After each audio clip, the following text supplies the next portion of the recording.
വിശുദ്ധ ലൂക്ക അറിയിച്ച നമ്മുടെ കർത്താവ് യേശു മിശിഹായുടെ പരിശുദ്ധ സുവിശേഷം 6-ാം അധ്യായം 20 മുതൽ 26 വരെയുള്ള തിരുവചനങ്ങൾ. അവൻ ശിഷ്യരുടെ നേരെ കണ്ണുകൾ ഉയർത്തി അരുളി ചെയ്തു, ദരിദ്രരെ നിങ്ങൾ ഭാഗ്യവാന്മാർ, ദൈവരാജ്യം നിങ്ങളുടേതാണ്. ഇപ്പോൾ വിശപ്പ് സഹിക്കുന്നവരെ നിങ്ങൾ ഭാഗ്യവാന്മാർ, നിങ്ങൾ തൃപ്തരാക്കപ്പെടും. ഇപ്പോൾ കരയുന്നവരെ നിങ്ങൾ ഭാഗ്യവാന്മാർ, നിങ്ങൾ ചിരിക്കും.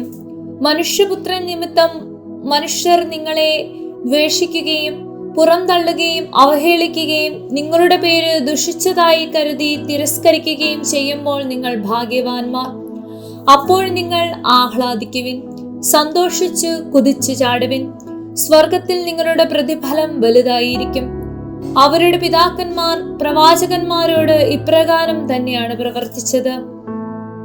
എന്നാൽ സമ്പന്നരെ നിങ്ങൾക്ക് ദുരിതം, നിങ്ങളുടെ ആശ്വാസം നിങ്ങൾക്ക് ലഭിച്ചു കഴിഞ്ഞു. ഇപ്പോൾ സംതൃപ്തരായി കഴിയുന്നവരെ നിങ്ങൾക്ക് ദുരിതം, നിങ്ങൾക്ക് വിശക്കും. ഇപ്പോൾ ചിരിക്കുന്നവരെ നിങ്ങൾക്ക് ദുരിതം, നിങ്ങൾ ദുഃഖിച്ചു കരയും. മനുഷ്യരെല്ലാം നിങ്ങളെ പ്രശംസിച്ച് സംസാരിക്കുമ്പോൾ നിങ്ങൾക്ക് ദുരിതം. നിങ്ങളുടെ പിതാക്കന്മാർ വ്യാജ പ്രവാചകന്മാരോടും അങ്ങനെ തന്നെ ചെയ്തു.